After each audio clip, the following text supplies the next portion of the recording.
আসসালামু আলাইকুম। আমি কানিজ আক্তার আপনাদের সাথে একটা অন্যরকম ব্লগ আজকে শেয়ার করব। 2025 সালটা ছিল আর মাসটা ছিল 25শে নভেম্বর। আলহামদুলিল্লাহ আলহামদুলিল্লাহ আলহামদুলিল্লাহ আমার অনেক বছর আগে থেকে ইচ্ছে ছিল আমি আমার পরিবার সহ আল্লাহর ঘর দেখব, উমরা করব। আল্লাহ সেই ইচ্ছাটা আমার পূরণ করেছে। আল্লাহর কাছে লাখো কোটি শুকরিয়া। উমরা বা হজ আপনি চাইলেই কিন্তু পারবেন না। আপনার অনেক অর্থ আছে, অনেক কিছু আছে, বাট আল্লাহ যদি আপনাকে আল্লাহর ঘর দেখার দাওয়াত না দেয়, আপনি শত চেষ্টা করলেও সেটা পারবেন না। এটা আমার ধারণা। আমি জানি না কে কি এটা নিয়ে ভাবেন, বাট আমার কাছে যেটা মনে হয়, আল্লাহ আপনাকে দাওয়াত না দিলে আল্লাহর ঘর দেখার জন্য আপনি শত চেষ্টা করলেও পারবেন না। তো আলহামদুলিল্লাহ সেটা আমার হয়েছিল। সেই সৌভাগ্য আল্লাহ আমাদেরকে দাওয়াত করেছেন আল্লাহর ঘর দেখার জন্য। উমরার উদ্দেশ্যে আমরা 25 তারিখে রওনা হই গেটউইক এয়ারপোর্ট থেকে জেদ্দা এয়ারপোর্টের উদ্দেশ্যে। তো ওই সময় আমরা সহি সালামতে পৌঁছিয়ে আমাদের উমরা 2 দফা দান করা হয়েছে। একবার আমরা যেই ফরজ উমরা করেছি 25 তারিখেই, যে পৌঁছে আমরা রাত 2টায় ফার্স্ট উমরা করি। দেন আবার 2 দিন পরে মক্কা থেকেই আয়শা মসজিদে, মানে সিটির বাহিরে গিয়ে 90 কিলোমিটার বাহিরে গিয়ে আয়শা মসজিদ থেকে দ্বিতীয়বারের জন্য আমার হাজব্যান্ড এবং আমার ছেলে এহরাম বাঁধে এবং আমি উমরার নিয়ত করি। আলহামদুলিল্লাহ আমাদের দ্বিতীয় উমরাও সুন্দর করে সম্পন্ন হয়। দেন আমরা তৃতীয় উমরা করার আগে নবীজির রোজা, হাদিসে আছে যদি কেউ উমরা করতে এসে নবীজির রোজা জিয়ারত করে তাইলে নবীজির সঙ্গে আপনি স্বয়ন উমরা করেছেন, এটা হাদিসে বর্ণিত আছে। আর আমরা মক্কায় আসছি, মদিনা যাব না, নবীজির রোজা জিয়ারা করব না, সেটা তো কিছুতেই হয় না। আর এত বড় সুযোগ হাতছাড়া করব, সেটা হয় না। তো আমরা সেই জন্য মক্কা থেকে মদিনায় যাচ্ছিলাম। যাওয়ার পথে আমরা গিয়েছিলাম ট্রেনে। 2টা ওয়ে আছে, আপনি বাস দিয়েও যেতে পারেন, ট্রেন দিয়েও যেতে পারেন। বাট বাসে সময় লাগে 7 থেকে 7.5 ঘন্টা, আর ট্রেনে সময় লাগে মাত্র 2.5 ঘন্টা, 2 থেকে 2.5 ঘন্টা। তবে বাসে খরচ কম আর ট্রেনে অনেক এক্সপেন্সিভ। আর ট্রেনের টিকিটটাও আমাদের অ্যাভেলেবেল পাচ্ছিলাম না, যেহেতু আমরা লন্ডন থেকে সেটা বুক করে যাইনি। আমরা আমরা মক্কায় গিয়ে সেটা করেছিলাম। মক্কা থেকে মদিনায় আমরা ট্রেনে বিকেলে, মানে সন্ধ্যায় আমাদের ট্রেনের ছিল, টিকিট করা ছিল। তো আমরা সেদিন মদিনায় যাই।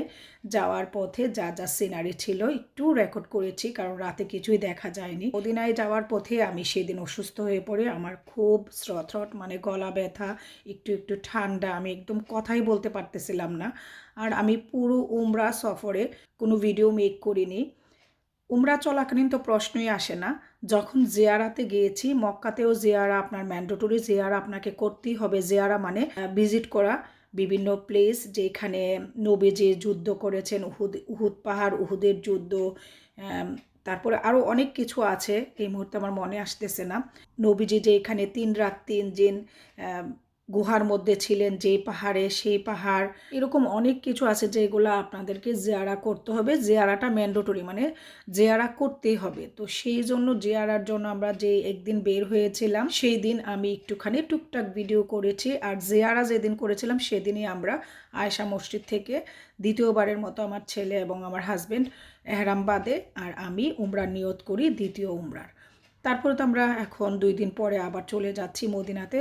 তো মদিনাতেও আমরা জিয়ারা করা ম্যান্ডেটরি। মদিনাতেও আমরা অনেক জায়গা জিয়ারা করেছি। সালমান ফার্সির খেজুর বাগান, তারপরে নবীজি যেখানে পানি সংগ্রহ করতো, গুহা না, এটাকে কী বলে, কুয়া, সেই কুয়া, নবীজির বাড়ি, যা যা জিয়ারা করা দরকার। আমাদের যে ড্রাইভার ছিলেন মদিনাতেও, তিনি আমাদেরকে সব কিছু ঘুরিয়ে দেখিয়েছেন।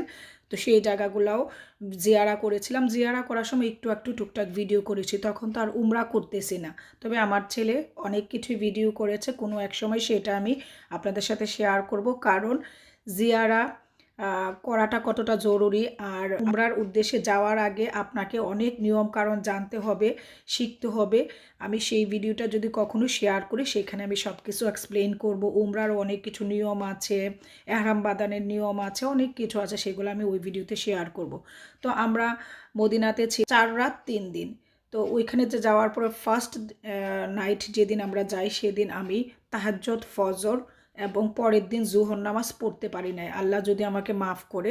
আমার এতটাই শরীর খারাপ ছিল, আমি এতটাই অচেতন ছিলাম, কোথায় আমি পড়েছিলাম আমি জানি না। যাওয়ার সঙ্গে সঙ্গে আমার হাজব্যান্ড আমাকে ওইখানকার যে কেমিস্ট ফার্মেসির থেকে আমাকে একটা সিরাপ, একটা অ্যালার্জির ট্যাবলেট কিনে দেয়। ওইগুলো আমি খাই, মানে একটা বোতল শেষ করা হয় সিরাপের। আমার কিছুই উন্নতি হয়নি, আমি কথা টথা কিছুই বলতে পারতাম না, গলা দিয়ে সাউন্ড আসে নাই, এতটাই ভয়ঙ্কর ঠান্ডা আমার লেগেছিল। মক্কাতে অনেক গরম, মদিনাতে একটু একটু ঠান্ডা পড়ে যখন আপনি ফজর বা তাহাজ্জুদের সময় বাহিরে যাবেন তখন, আদারওয়াইজ ওইখানে অতটাও ঠান্ডা নাই। 31 নভেম্বর আমরা চলে গিয়েছিলাম মদিনাতে। আমি একটু সুস্থ ফিল করার পরে আমাদের ফার্স্ট জিয়ারা ছিল মদিনাতে মসজিদে কুবা। মসজিদে কুবাতে আপনি হোটেল থেকে উজু করে গিয়ে যদি 2 রাকাত নফল নামাজ আদায় করেন, অন্য অন্য নফল নামাজের থেকে এখানে শত শত গুণ বেশি সোয়াব পাওয়া যায়। শুধু এখানেই না, মদিনাতে বা মক্কাতে যে যে জায়গায় আপনি জিয়ারার সময় নফল নামাজ আদায় করবেন 2 রাকাত করে, সেইখানে শত গুণ হাজার গুণে সোয়াব আপনার আমল নামায় লেখা হবে। তো আমরা ওইখানে মসজিদে কুবায় নফল নামাজ আদায় করার পর আমরা গিয়েছিলাম সালমান ফার্সির খেজুর বাগানে। নবীজি যে এখান থেকে যে কুয়া থেকে পানি খেতেন সেই কুয়া ভিজিট করি, তারপর নবীজির বাড়ি জিয়ারা করি। তারপরে আমাদের ড্রাইভার আমাদেরকে নিয়ে যায় উহুদ পাহাড় ভিজিট করানোর জন্য। উহুদ পাহাড় ভিজিট করি। উহুদের যুদ্ধের সময় নবীজির 2খানা দাঁত মোবারক শহীদ হয়েছিলেন, সেই জায়গাটা উনি ভিজিট করায় আমাদেরকে। তারপরে নবীজি যেখানে হেলান দিয়ে ওই যুদ্ধের সময় রেস্ট করেছিলেন সেই জায়গায় নিয়ে যায়। আলহামদুলিল্লাহ, সেই জায়গায় যাওয়ার পরে আপনি এত সুন্দর একটা স্মেল পাবেন। ওই আমাদের যে ড্রাইভার ছিলেন তিনি বলতেছেন ওইটা ওই সময় যে স্মেল ছিল সেই স্মেলটাই এখানে আছে, যে পাহাড়ের মধ্যে উনি মাথা মুবারকখানা দিয়ে রেস্ট করেছিলেন। তারপরে আমরা সব কিছু জিয়ারা শেষ করে লাস্ট জিয়ারা করি আমরা জিন পাহাড়।